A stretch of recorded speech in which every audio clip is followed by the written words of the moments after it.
বলিউডের বাদশা কিংবা কিং খান এই সবকটি উপমার অধিকারী তিনি। কথা হচ্ছে বলিউডের রোমান্টিক হিরো শাহরুখ খানের। তার এই জীবনটাই যেন একটা সিনেমার মতো, সিনেমাতেই তার বেঁচে থাকা। আগামী মাসে অর্থাৎ 2রা নভেম্বর তার 60তম জন্মদিন।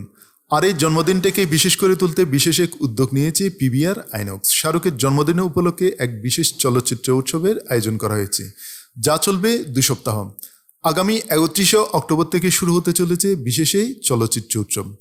দেশের মোট 30টি শহরে 74টি প্রেক্ষাগৃহে দেখানো হবে কিং খানের বিভিন্ন সুপারহিট ছবি।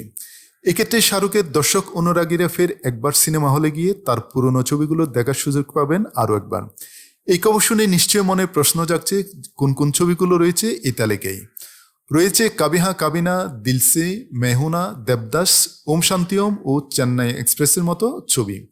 এই বছরটা এমনিতেই কাজের দিক থেকে বেশ ভালো যাচ্ছে শাহরুখের। একের পর এক প্রাপ্তি ঘটছে তার মধ্যে অন্যতম তার 33 বছরের অভিনয় জীবনে এই প্রথম জাতীয় পুরস্কার জেতা।